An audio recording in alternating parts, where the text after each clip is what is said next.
Class 8 Sanskrit. Good morning student. पिछली class में हमने पाठ 5 पढ़ा था, अब हम पाठ 6 पढ़ रहे हैं। विद्यायाः महिमा। ये विद्या की महिमा, विद्या का महत्व। ये पाठ 6 में क्या है? विद्या के संबंध में श्लोक हैं।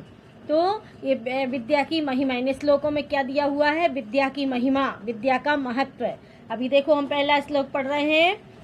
अपूर्वः कोऽपि कोशो अयम विद्यते तव भारती वै तो बुद्धि मायाति वृद्धि मायाति क्षय मायाति संचयात। इसका अर्थ क्या हुआ कि अपूर्वः कोऽपि, माता सरस्वती का खजाना क्या है? कोशोयम यानी खजाना क्या है? अपूर्वः यानी अनोखा है। जो कैसा है? अनोखा है, अद्भुत है, जिससे वै तो बुद्धि वृद्धि मायाति, उसको खर्च करने से, विद्या को खर्च करने से वह क्या होती है? बढ़ती है। और क्षय मायाति संचयात, उसको इकट्ठा करने से वह घटती है। क्या है? माता सरस्वती का खजाना क्या है? अपूर्व है, अनोखा है। जो जिस विद्या को हम खर्च करते हैं, जितना ही हम उसको खर्च करते हैं उतनी ही वह और हमारी बढ़ती है। और यदि हम उसको अपने पास रखते हैं, उसको खर्च नहीं करते हैं, तो वह धीरे धीरे घटती जाती है। मतलब हम यदि अपनी विद्या को यूज़ नहीं करेंगे तो वह धीरे धीरे, हम कोई भी चीज़ हमें याद होगी तो वह हम धीरे धीरे भूल जाएंगे। यदि उसको हम दोहराएंगे नहीं तो हम भूल जाएंगे। तो यहाँ कहा गया है कि सरस्वती माता का खजाना अपूर्व है, अनोखा है, जो जिसको खर्च करने से वह बढ़ता है और उसको इकट्ठा करने से विद्या घटती है। आया समझ में? इसलिए विद्या को हमें खर्च करना चाहिए। जितना ही हम विद्या को पढ़ेंगे उतना ही हमें वो और कंठस्थ होगी और अच्छे से याद होगी और हम उसको भूलेंगे नहीं। यदि उसको हम अपने पास में रखे रहेंगे, याद नहीं करेंगे, नहीं पढ़ेंगे, तो वह धीरे धीरे हम उसको भूल जाएंगे, वह कम होती जाएगी हमारे पास विद्या। समझ में आया? दूसरा देखो, न चोरहार्यम। विद्या के संबंध में क्या कहा गया है? न चोरहार्यम, न भ्रातृभाज्यम, न राजहार्यम, न भारकरी। ये विद्या कैसी है?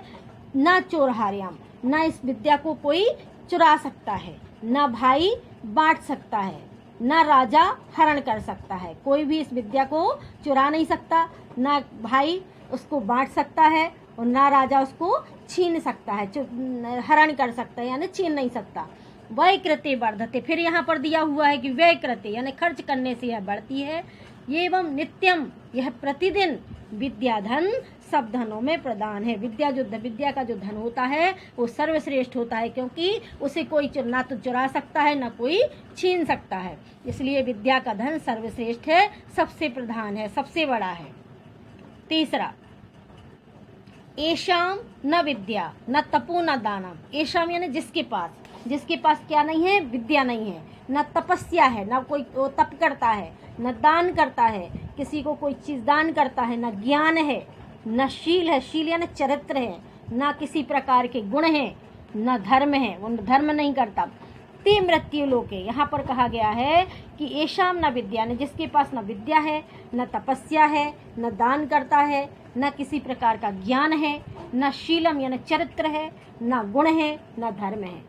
ते मृत्यु लोक यानी इस संसार में, ते यानी बे इस मृत्यु लोक में, इस संसार में, भुवि भारभूता, भुवि यानी पृथ्वी पर, वो व्यक्ति इस पृथ्वी पर बोझ के समान है। भारभूता यानी बोझ के समान है।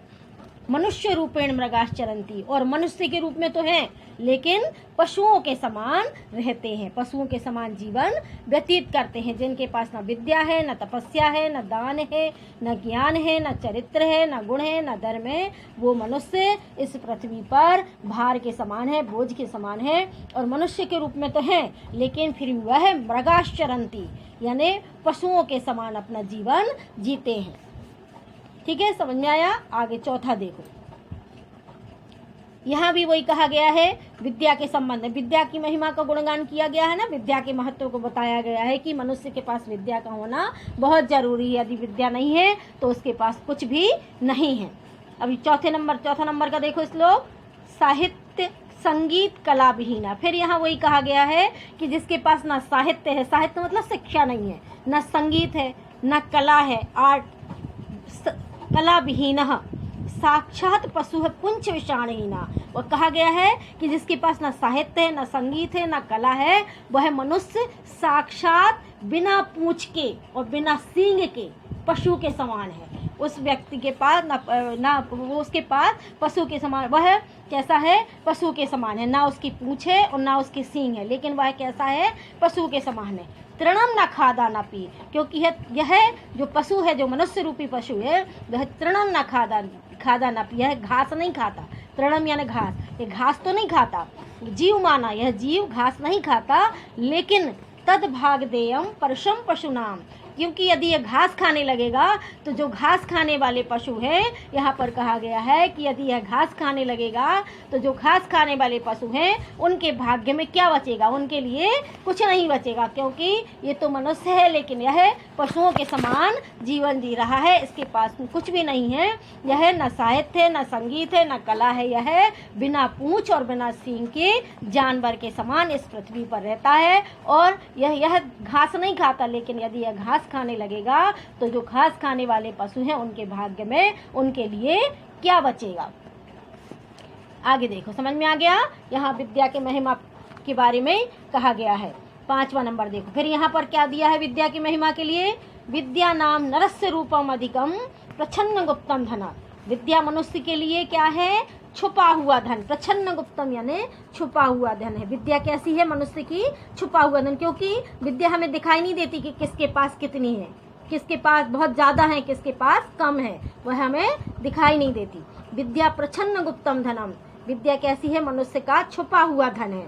विद्या भोगकारी, भोगकारी यानी जो हमें सब सुख प्रदान करती है। विद्या हमें सब सुख प्रदान करती है। यशः यानी सम्मान प्रदान करती है, सुख देती है। विद्या गुरुनाम गुरु, विद्या गुरुओं की भी गुरु है।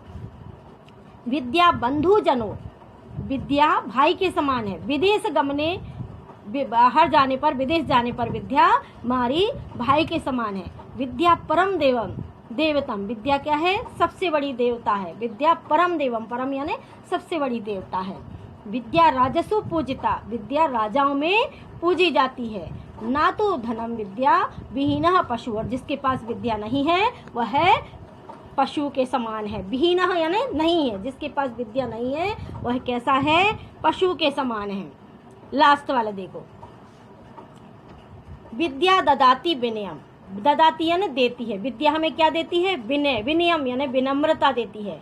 जो जितनी हम विद्या प्राप्त करते हैं तो उससे हमें नम्रता आती है, विनम्रता आती है कि हमें इसके बड़ों के साथ कैसा व्यवहार करना चाहिए, छोटों के साथ कैसा व्यवहार करना चाहिए, सबके साथ बराबर वालों के साथ कैसा व्यवहार करना चाहिए, नम्रता आती है। तो हमें अच्छा व्यवहार करना सिखाती है विद्या। विद्या ददाति विनयम, विद्या विनम्रता देती है। विनयात याति पात्रता, और जब हमें विनम्रता होती है तो पात्रता आती है। पात्रता यानी योग्यता। विद्या विनम्रता देती है, विनम्रता से पात्रता आती है। पात्रता यानी योग्यता आती है। और पात्रत्वा धन मापनोति है। पात्रता यानी योग्यता से हमें क्या प्राप्त होता है? धन। जितने हम योग्य होंगे तो उसी के अनुसार हमें धन भी प्राप्त होगा। और जब धन हमें प्राप्त होगा तो धन से हम धनात् धर्मा, धन से हम क्या करेंगे? धर्म करेंगे। धर्म करने के लिए भी हमें धन की आवश्यकता होती है, इसलिए धनात् धर्मा, धन से धर्म किया जाता है। और जब हम धर्म करते हैं, दूसरों की भलाई करते हैं, परोपकार करते हैं, तो हमें क्या प्राप्त होता है? फिर हमें सुख प्राप्त होता है।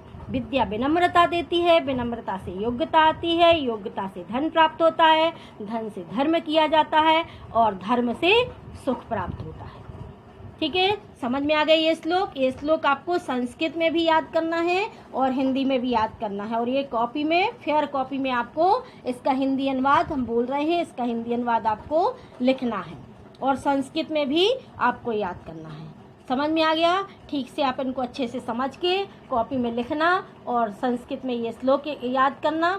ये विद्या महिमा पाठ 6 की। उसके बाद अगली क्लास में हम इसकी क्वेश्चन आंसर आपको लिखवाएंगे। ठीक है, थैंक यू।